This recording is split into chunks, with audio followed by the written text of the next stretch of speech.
بسم الله الرحمن الرحيم الحمد لله رب العالمين والصلاة والسلام على خير خلق الله محمد وعلى آله وأصحابه الكرام وتابعيهم بإحسان إلى يوم الدين. ربنا أرنا الحق حقا وارزقنا اتباعه وأرنا الباطل باطلا وارزقنا اجتنابه. ربنا آتنا في الدنيا حسنة وفي الآخرة حسنة وقنا عذاب النار.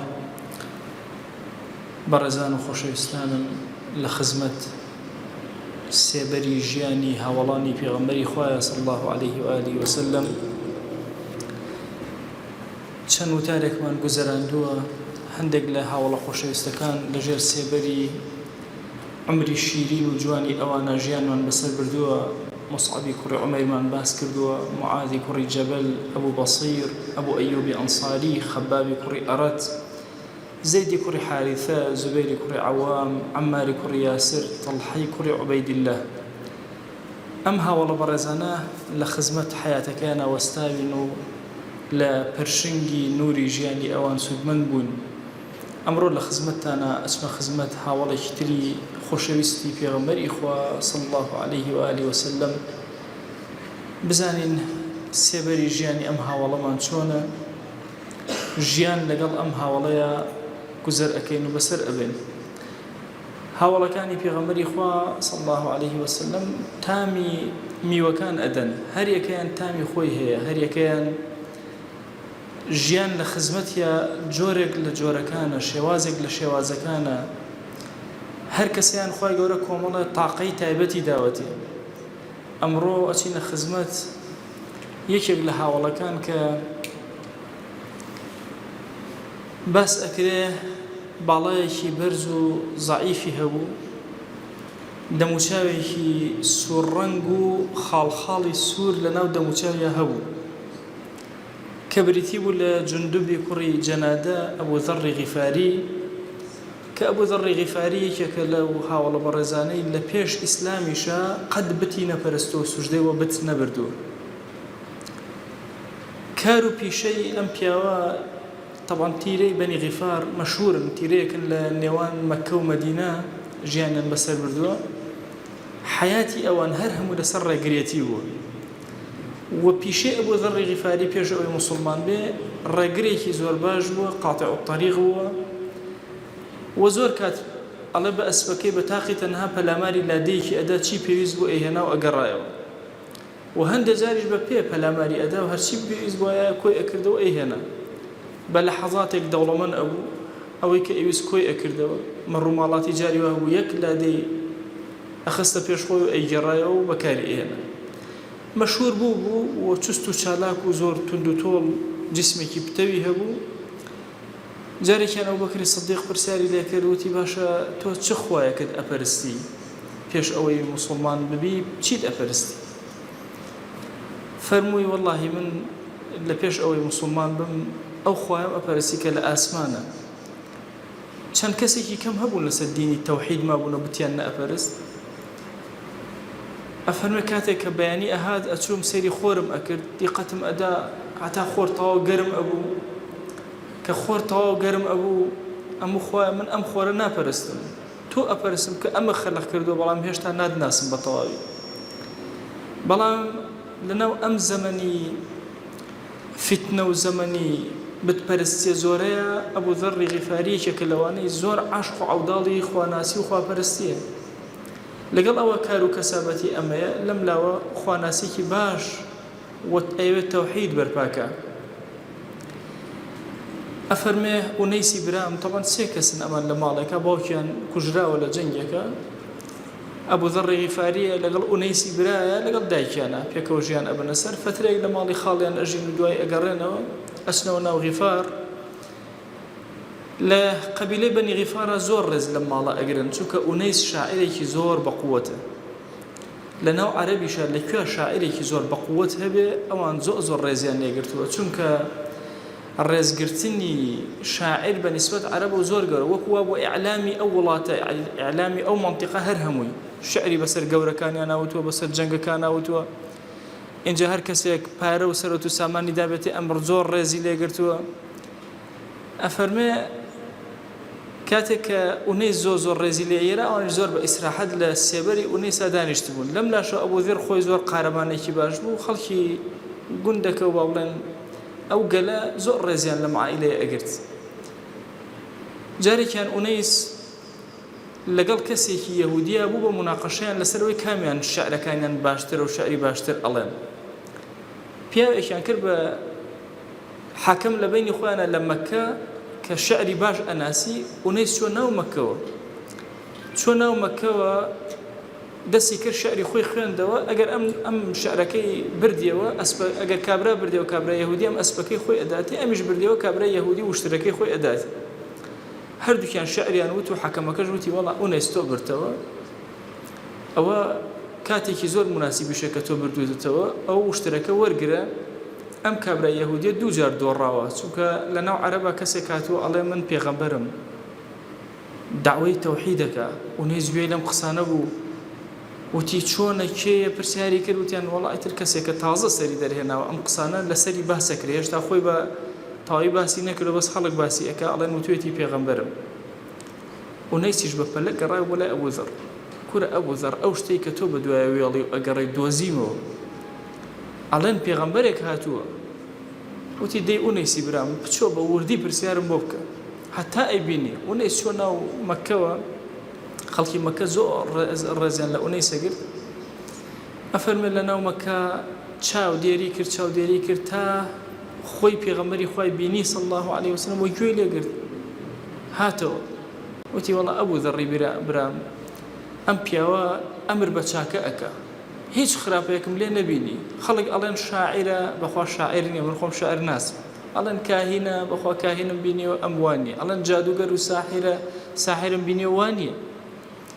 بەخوا قسەکانە باشە بەڵام بەخوا دڵی من تێراو ناکە بەخوا بێ خۆم بچم بۆ مەکە ڕۆشتە ناو مەکەوە بەزوتی ها برام ئاگات لێبێ نەچی لە ناو خەڵکا بڵێ وەڵا ئەوە من بە دوای محەممەدا ئەگەڕێم و ئەوانە دوای زۆر عەزیەتت ئەدەن وریابە ئەویش ڕۆشت خۆی شاردەوە لە پەنای کەعبە ئەڵێ چەند ڕۆژێک مامەوە هەر چاوەڕێمە کرد دەی کەسێک بەشکم پرسیاری لێ بکەم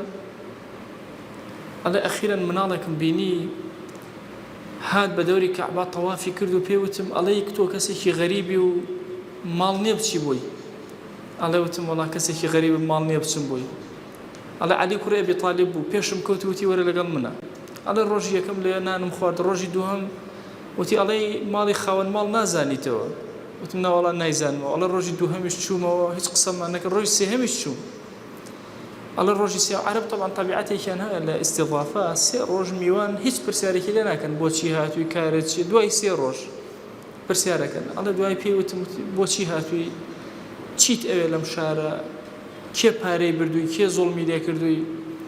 ئەڵێ وتم وەڵی بە مەرجە پێتەڵم ئەبێ بم شاریتەوە لای کەس باسی نەکەی وتی بێخەم بە واللهی ئەڵێن کەسێک هاتووە بە ناوی محەممەد و ئەڵێ من پێغەمبەرم هاتووم ئەو کەسە ببینم بە دوای ئەوە وێڵم وتی ڕێگەیەکی زۆر باشت پێکاوە و زۆریش باش هاتووی مادام سبەینە من ئەدبم بۆ لای بەڵام ئەبێ زۆر بە وریایی بڕۆین لە دەرەوەی مەکە ئێستا دانیشێ لە ناو مەکان نییە خوا سێ ڕۆژە من هاتووم لێرە هەر چاوەڕێکم بەشکم لە سوچێکی مەکە و لە کەعبا ببینم نا لێرە نییە لە دەرەوەی مەکەیە پێکەوە ئەڕۆین بەڵام ئاگال لێبێ من مراقەبە ئەکرێم لەکوێ کەسێکم بینی خەریکی پێڵاوەکانم ئەبم دائەنیشم تۆ بڕۆ مەوەسە بە دیار بنەوە دوای من خۆم پێتەگەمەوە ئەڵێ چەند جارێک خەڵکمان بینی خۆی لا ئەدا خەریکی پێڵاوەکانی بۆ چۆر سێبەرێک مش کەمەکەمە ئەڕۆشتم هەتاوەکو ئەو بە دوامە ئاهات وردە هەتا گەیشتینە ماڵی ئەرقەمی کوڕی ئەبی ئەرقام ئەڵێ کە دەرگا کرایەوە نوری جوانی پێغەمبەری خوام صلی الله عليه و آله وسلم بینی ئەڵێ خۆم پێ نەگیرە نەمزانی ئەم کەلیمە چۆن بە زمانما هات وتم السلام عليك يا رسول الله صلى الله عليه وسلم صلاة إخوة لبي أي پیغمبر إخوة بويا أفرموني يكمين كسي وشيء السلام بكار هنا بلنا أم أمتا أبو ذر غفاري أول يكم كس أم كلمة بكار هنا بل أفرمي أم كلمة بكار هنا أوش فرمي وعليك الله نيود وعليكم السلام دواتر وعليكم السلام لنا إسلام أدرز ورحمة الله وبركاته بيابو أفرمي كاتك عرض إسلامي بو كردم قبولم كربدل لخدمة پیغمبر خواه صلى الله عليه وسلم فرمي خوشوي زرويتي كردم فرموي اكتم هذا الأمر أم بابة بشار ولا كزباسي مكة وارجع إلى بلدك بشرب وشويني خوت فإذا بلغك ظهورنا فأقبل أكر زانيت كأيما الظالبين وسركوتين رجل لرجان وروب ولا من أوكاتا الله يوتم فوالذي بعثك بالحق قسم بوك سيكتوي بحق ناردوا لأصرخن بها بين أظهرهم بخواء بك كلمة توحيد لنا بشتي قريش هواري بيبك الله تشوم بناي كعبة وهوارم كر هو خلقي قريش أكوب بنوا على خلقي شمو كوبنا وبدوري كعبة الله يوتم ديجوا بقن أشهد أن لا إله إلا الله وأشهد أن محمد رسول الله الله هر هميان هستان بوم بلا مريان دام زوريان لدام الله والله شوينك منبو هميان بوكو سور أبيني هشوينك خوم سيرك سور بو الله عباس لو تيبري عباس إمامي بيغمر إخوة صلى الله عليه وسلم وتي قريش شيء كان كل بردستان مرد هرشي كارواني إيو بلاي غفاراتي أبري بخوانا ابن خاوني هشتي الله هميان دسيان ساربو ودسيان لي هلقرتم الله تشوم بناي ئاوی زەمزەمەوە ئەو کاتە ئاوی زەمزەم چاڵایەکی قوڵ بووە ئەڵێ چووم خۆم شۆرد و خۆم شاردەوە و دەستم کرد بە ئاو خواردن ئەڵێ ئاوی زۆرم خواردەوە ئەڵێ هەستم کرد تەواو تێر بووم ئەڵێ بەیانی هاتمەوە هاوارم کردەوە هۆ قوڕێژ ئاگاتان لێبێ ئەشهەدو ئەن لا ئیلاهە ئیلا الله وئەشهەدو ئەنە محەممەدە ڕەسوول الله ئەڵێ بە هەمان شێواز پەلاماریان دام ئەڵێ زۆر عەزیەتیان دام ئەڵێ وەکو ئیعلام وابوو ئیسلام بەیان کەی على عين عباس فريا كوتو وتيكون لا غفاره نكن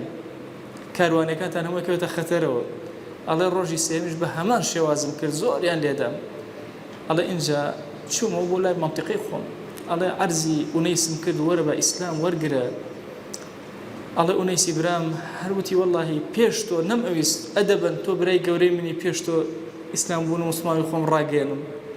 پێکەوە مسلمان بوون دایکیان لەگەڵێنە مسلمان بوون ئەفەرمێ غفارە بکردایە بە دوو بەشەوە ڕێک نیوەی مسلمان بوو لەسەر دەستی ئەبوذەر ئیتر ئەبوذەر لەوێ مایەوە گەورەی غیفار پێشنوێژی بۆ ئەکردن دەنکە لە غیفاریەکان پەیوەندیان ئەکرد بە پێغەمبەری خوا صلی الله عليه وسلم بەڵام ئەبوذەر خۆی نەهاتەوە ناو مەککە بەڵام داخێک لە دڵیا دروست بوو لە یەکێک لە ڕیواتەکانە ئەڵێ هەر بەینە ئەبوذەر بیری ئەکەوتەوە ئەم قاتعی طەریق بووە ئاوا بوو قوڕیش ئاوا لێیان داوە ئەڵێ ڕێ بە كارواني قريش قل أشوف سرجع ده أيود إلا أبي بالله لا إله إلا الله محمد رسول الله جا كاروانك كان أدمه الله أجب مجبوري سريع لبردم زي اللي كريم لا إله إلا الله محمد رسول الله أيود يصبر كاروانك أدانه الله هم جاري كبير أكوته وكل شون اللي داوت والله يخوي بملي أكرده أيود سر توحيد اللي عندهم أبي التوحيد بزماني أنا أبوتري أبو ذر غفاري كاتك بيغمر إخوة صلى الله عليه وسلم هجرتي كرد خلقي غفاري همو كو كرده وتكور خلقي نورن بخوا أو كاتيك همو بينش كز مسلمان بوبون كمن ختشوم خزمتي وتي كسركوت بورو بولام وسركوت وهجرتي كربو مدينة تازه أمو بو أمريكي زور قورة ورن بابيكو تشين بو مدينة همو أهل غفار هات لقال ياتشون خزمت بيغمر إخوة صلى الله عليه وآله وسلم أبو ذر لبيشيانا وسنجي در برانبو زود دل خوش بو پیغمبری خوا صلی الله علیه وسلم که ابو ذر بینی فرمی ابو نمله تو با کی میروچکانی طبعا ذر عربی به معنای میروله وردی سوریه نملج به معنای میروله وتی تو ابو نمله وتی نه ای پیغمبری خوا صلی الله علیه وسلم من ابو ذر علماء لیرا استنباطی کی زور گوره لم فرماشتی پیغمبر اکن صلی الله علیه وسلم الان خوشویستمان بو ناسینوی ناوکانی خلق کۆمەڵێ علامەتی دەموچاوی لەسەر کەسەکان دا ئەنا بەوای ناسینەوە طبعا لە علمی بەقای هەر شتێک لە زیهنی تۆیە پێویستی بە سوورەتێکەیە سوورەتێکی دانابوو دەموچاوی ئەبوو ذەر سوور بوو بەڵام خاڵی سووری وردوردی پێوە بوو وەکو مێرولەی سوور نەی ئەبوو ذەڕی بەوا بیرەکەوتەوە بەڵام کەلیمەکە ئەبان نەملە وشەکەی لێ گۆڕا پێغەمبەری خوا صلی الله عليه وسلم بەڵام تەسویرەکەی لە زیهنیا مابوو بۆیە ئەفەرمون باشترین شێواز بۆ ناسینەوەی ناوەکان ئەوەی لە وەجهی کەسەکاتەوە شتێکت دانابێ ئەو سوورەتە لەگەڵ ناوەکەیە ڕەبتێکە پێکەوە کردبێ طبعا مەسەلەی ناو لە حیاتی پێغەمبەری خوا صلی الله عليه وسلم زۆر بابەتێکی گەورەیە ناوی کەسەکان گۆڕینیان دانانی ناوی نوێ بۆ شوێنەکان بۆ کەسەکان بۆج حتا جلوبەرگ و پۆشاکی پێغەمبەری خوا صلی الله عليه وسلم هەمووی ناوی هەبوو هەموو ناوێکیش ڕەبتێکی هەیە بە معناکەیەوە دائما ئینسان بۆ ئەوی تەرکیزی لەسەر شتێک هەبێ دائما ئەگەر ئەو کەلیمەیە ئەو شەیە ڕەبت کاتەوە بە شتێک لە شتەکانەوە لەو کەسە لە وەجهی ئەو کەسە لە دەموچاوی لە باڵای ئەو کەسە ئیتر ناوی ئەو کەسە یا صیفەتی ئەو کەسەی لەبیر ناچێتەوە ئەفەرمێ وتم ئەی پێغەمبەری خوا صلی الله عليه وسلم ئەوە غیفار هەمووی هاتووە بۆ لاو فەرمووی غەفار غفار غفر الله له ئەوە غەفارن هاتوون تیری غیفارن لە ناوی غەفاری خواوە وەریگرت دەی خوا بۆ خاتی گەورەی خۆی لێیان خۆش بێ لە هەموویان خۆش بێ ئەفەرمێ هەموویان ئیمانیان هێنا بەنی غیفار لە خزمەتی پێغەمبەری خوایە صلی الله عليه وسلم لە هەموو غەزوەکانە ئیتر لە دوای ئەمە ئەبوو ذەڕ لە خزمەتی ئەو یەکێک لەو کەسانەی کە عمری گەورە بووە خزمەتکاری پێغەمبەری خوای کردووە صلی الله عليه وسلم بریتە لە ئەبوو ذەڕ لە غەزوەی تەبووکە خۆشەویستمان کاتەکە زۆر گەرمە ڕێگە زۆر دوورە ماندوون کە پێغەمبەری خوا صلی الله عليه و آله وسلم دەرچوو فەرمووی هەموو کەس بابێت لە ڕێیە ئەیانوت ئەی خۆشەویست فڵان کەس نەهاتووە فەرمووی دەعوه وازی لێ بن ئەگەر خەیری تیایە پێتان ئەگا گەر شەڕی پێوە بێ بانەیە دوای مەسافەیەک ڕۆشتن وتیان وەڵا ئەبوو ذەڕیش نەهاتووە پێغەمبەری خوا صلی الله عليه وسلم بێدەنگ بوو ئەبوو ذەڕ لەگەڵ هاوڵانە درەنگ کەوت دوایی هەرچی کرد هیچی نەبوو وشترێکی زۆر گەڕی لاوازی هەبوو وشترەکەی خستە ڕێ ڕۆشت بەم سەحرایە وشترەکەی نەئەڕۆشت توانە ڕۆشتنی نەما کورتانی وشترەکە و زینەکەی و هەمووی لێ کردەوە کردی بە کۆڵی خۆی و اینجا خۆی کەوتە ڕێ بە تاقی تەنها هەر ڕۆژ جێش دوورە کەوتەوە ئەوەندەی تر ئەڕۆژ ئەم هەر ئەڕۆژت خۆشەویستمان لە شوێنە لای دابوو لە دوورەوە لە سەحرا سەیریان کرد وتیان وەڵڵاهی خۆشەویست وا تارمایەک دیارە بە تاقی تەنها نەفەرێک بەو سەحرایەت وتی لە چ جیهەتێکە وتیان وەڵا لە جیهەتی مەدینەوە وردە وردەیە فەرمووی کون ئەبا ذەڕ کون ئەبا ذەڕ ببە بە ئەبا ذەڕ ببە بە ئەبا ذەڕ ئەفەرمێ کاتێکە هاتە پێشەوە تۆزێ ئەصحاب ئەوانە چاویان بە قووت بوو جوان سەیریان نەکرد کوڕەوتیان وەڵڵا ئەی پێغەمبەری خوا صلی الله عليه وسلم وەڵڵا ئەبوو ذەڕ ئەڵێ دەستی بەرز کردەوە فەرمووی ڕەحیم الله ئەبا ذەڕ خوای ڕەحم بە ئەبا ذەڕ کە یەمشی وەحیدەن بە تاقی تەنها ئەڕوا بەڕێوە وەیەموت وەحیدەن بە تاقی تەنها ئەمرێ ويبعث يوم القيامة وحيدا للرؤج قيامتها بتاقي تنها زندو أبيته أفرميه كهات أبو ذر أمان بو جرايا وتيان في خوا صلى الله عليه وآله وسلم أم دعائي كردو فرمتي رحمتي لي بتنها أمري شو خزمت في خوا صلى الله عليه وآله وسلم هەندێشتی بۆ باس کرد خۆشەویستمان یەکێک لەوانە پێوت ئەی ئەبوو ذەڕ لە ڕوایەتێکە هاتووە کە تۆ لە ڕوبزە بە تاقی تەنها ئەمری ڕوبزە شوێنێک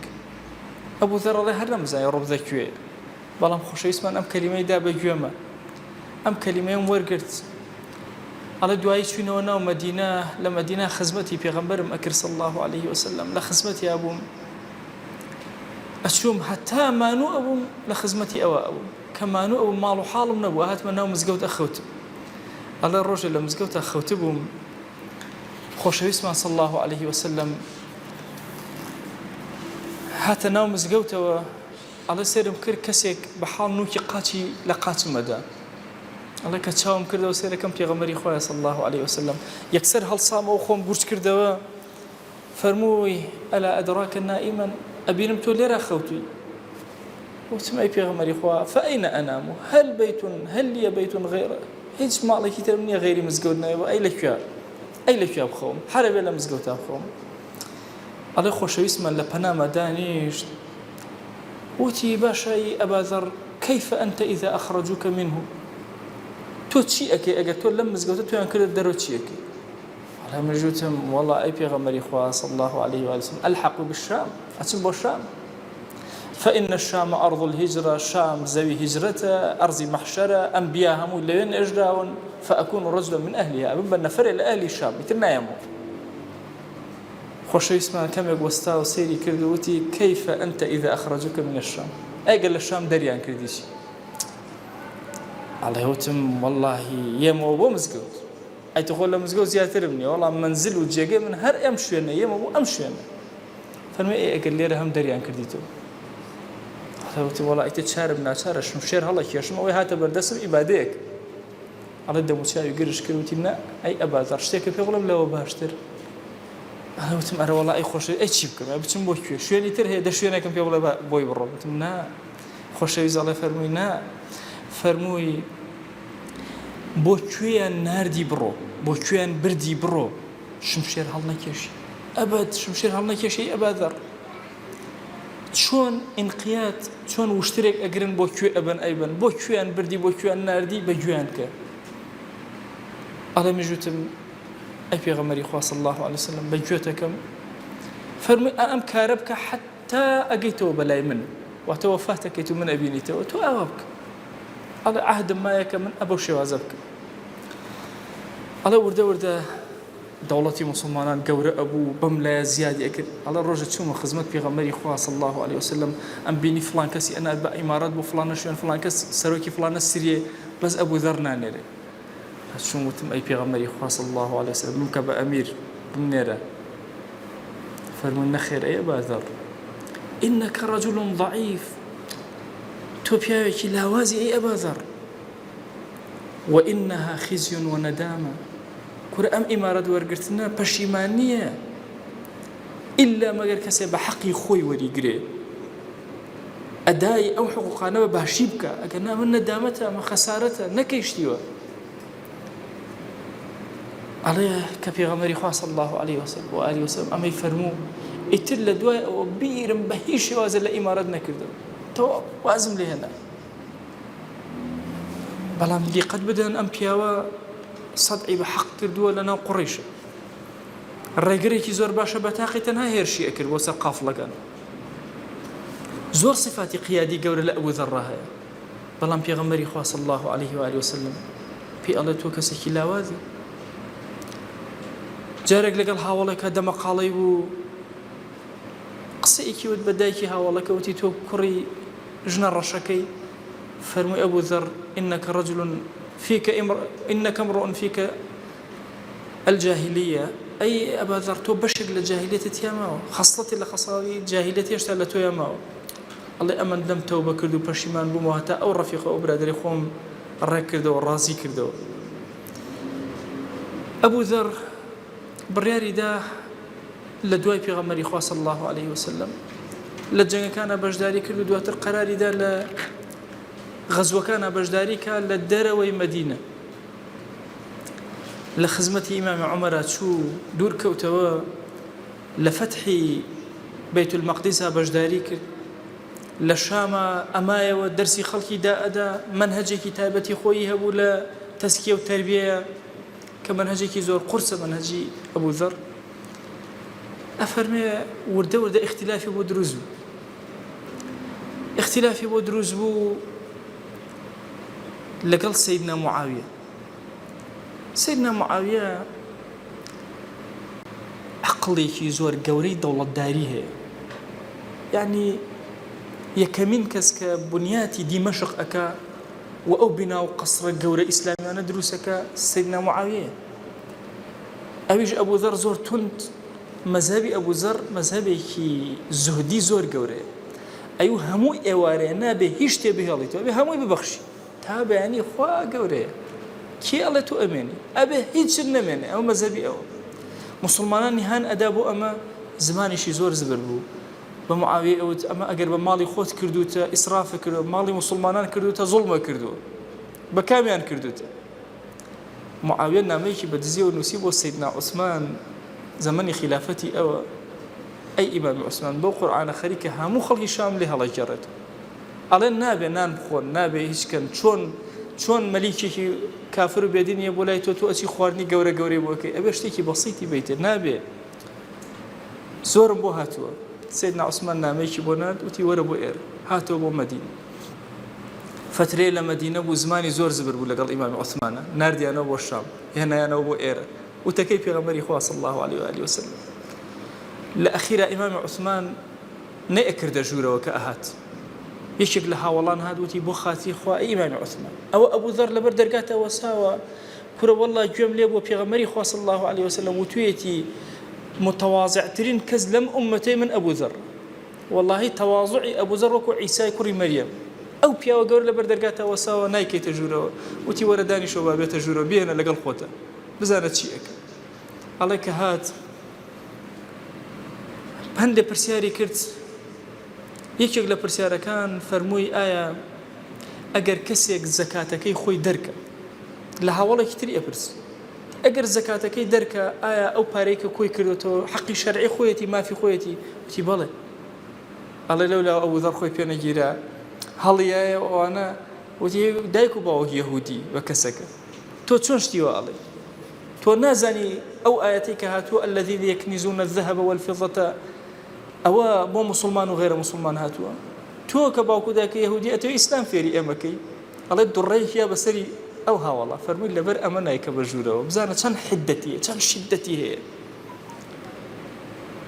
اینجا ئەبوو ذەر زانی کە هەڵەی کردووە وتی ئەی ئیمان بۆ کوێ ئەڵێ ئەڕۆم ئەچمەوە بۆ شام وتی ناوەڵڵا ناچی تۆ بۆ شام وتی ئەچم بۆ بەسڕە وتی ناوەڵڵا ناچی وتی ئەچم بۆ کوفە وتی ناوەڵڵا ناچی وتی لە مەدینە وتی ناوەڵڵا لێرەش نابی وتی ئەچم مەککە وتی ناوەڵڵا لێرەش نابی وتی ئەی چی بکەم چم بۆ کوێ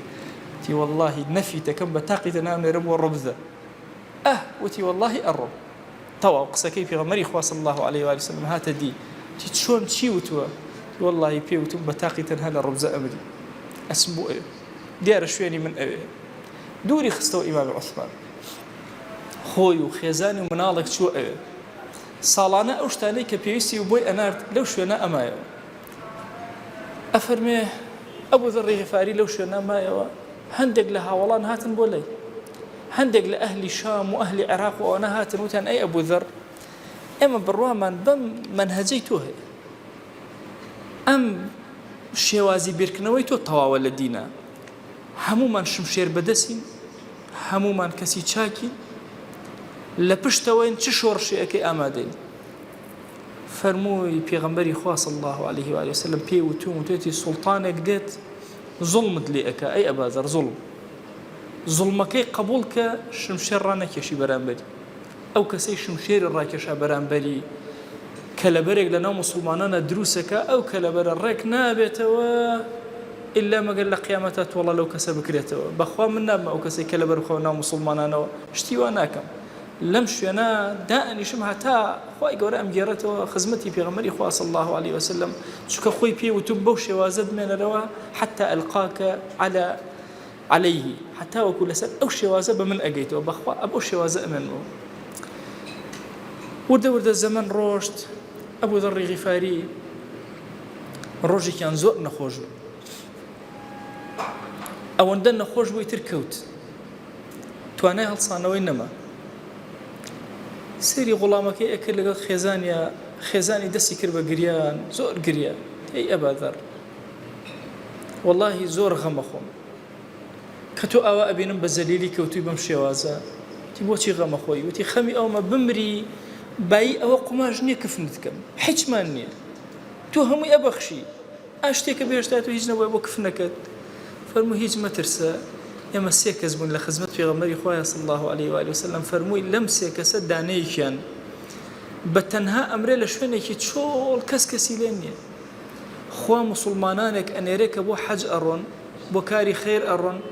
ئەو مسلمانان نەیەن کفنی ئەکەن و دفنی ئەکەن بێخەم بە پێ بکەنە دڵنیا بدێت ئەگەر من مردم چۆ بەم لەولا بگەڕێ خەڵکی گێ بەدەمتەوە ئەڵێ هەندێک لە ڕوایەتەکان ئەڵێت لەم کاتە ئەبوو ذەڕ وەفاتی کرد هەندێکیان ئەڵێن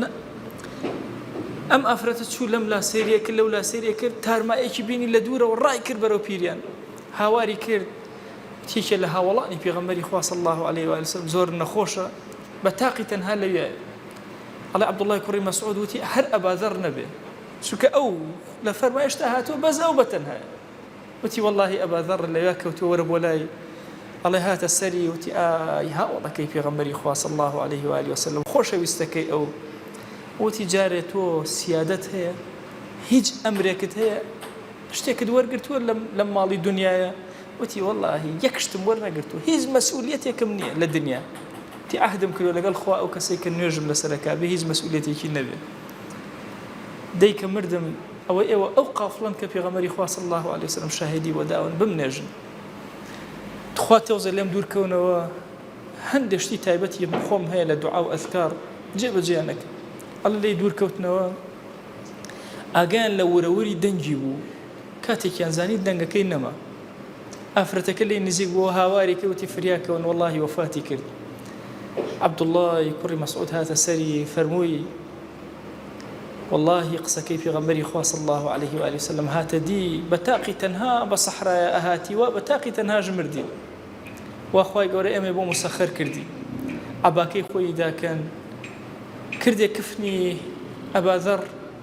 هەر لەو شوێنە لە ڕوبدا شوێنێکیان تەرتیب کرد و ئەباذەریان ناشت و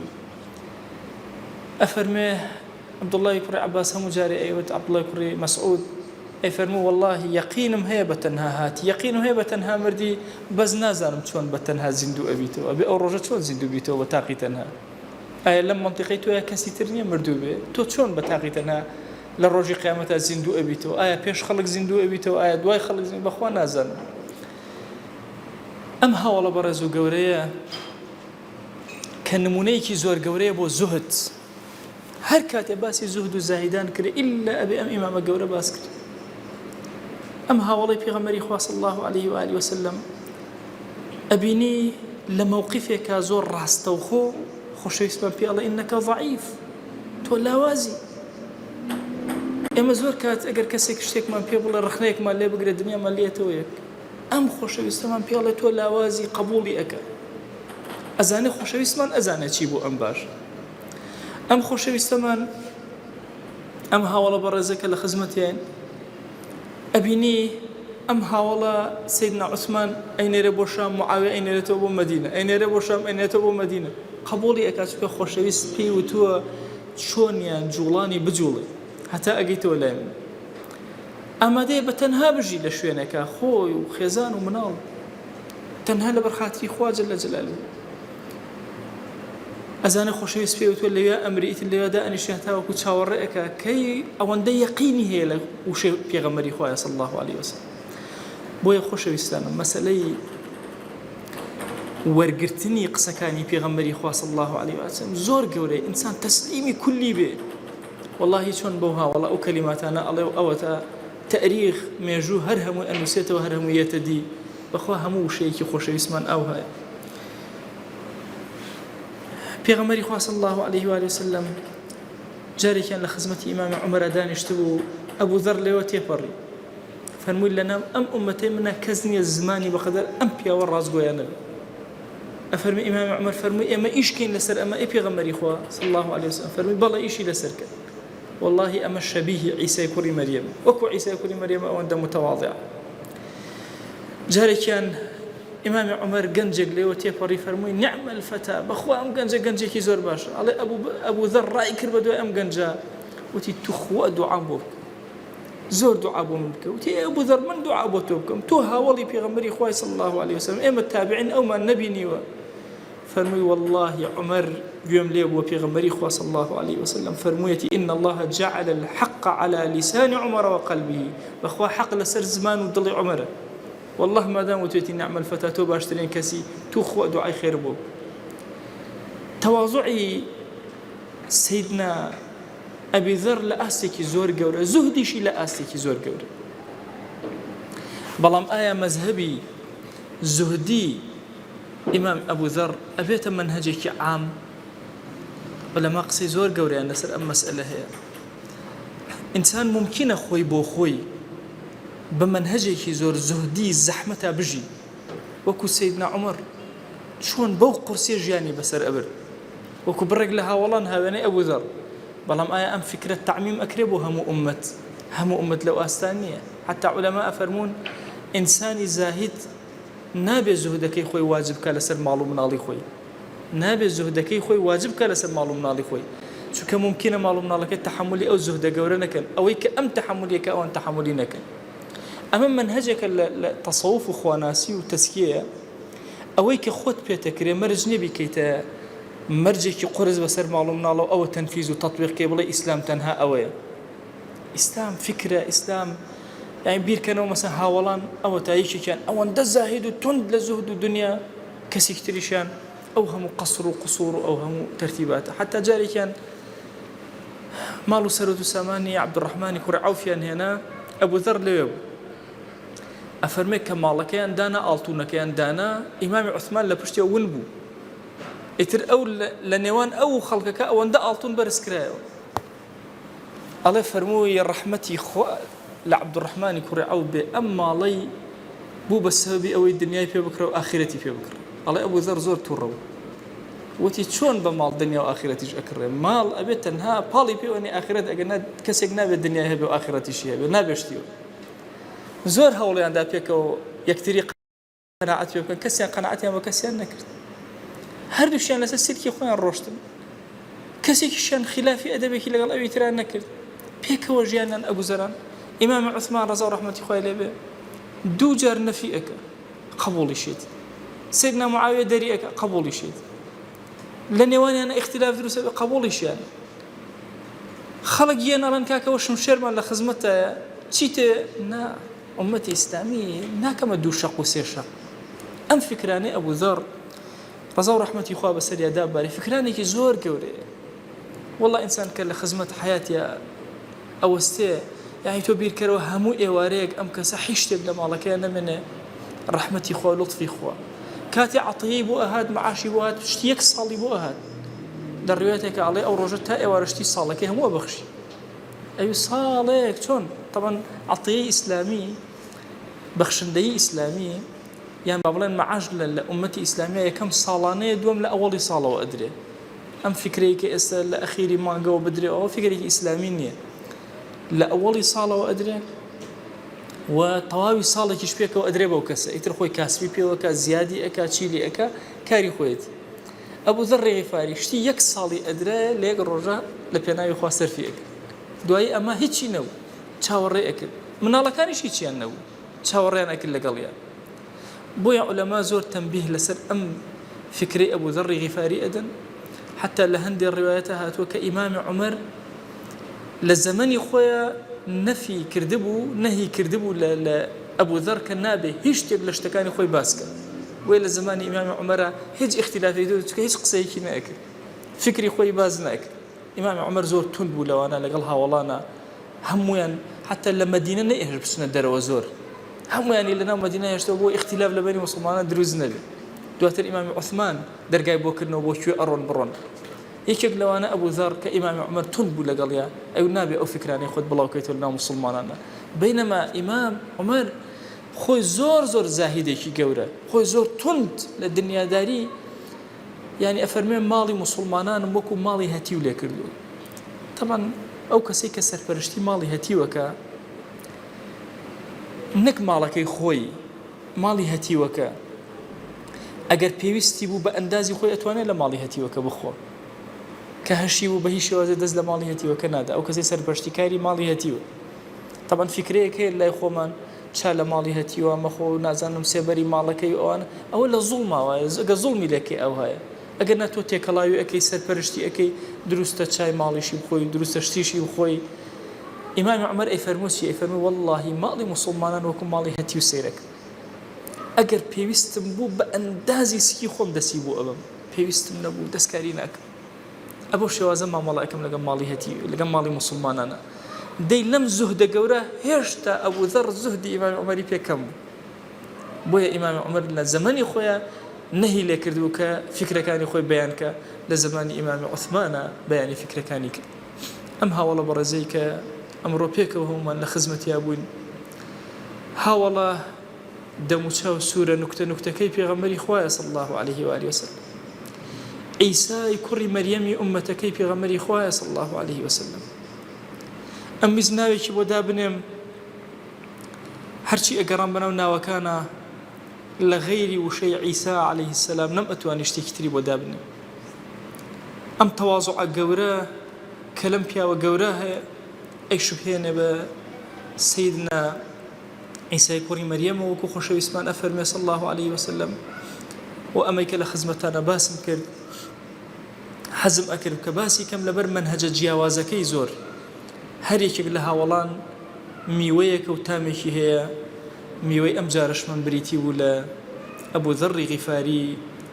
داوامە لە ذاتی پاکی پەروەردگار چۆن خۆشەویستمان صلی الله عليه و آله وسلم دوعای بۆ غیفار کرد و وتی غەفر الله لها خوا لە گوناهیان ببورێ. ئێمەش ئەمڕۆ لە خزمەتی بەنی غیفار و لە خزمەتی ئەبوو ذەڕ بووین.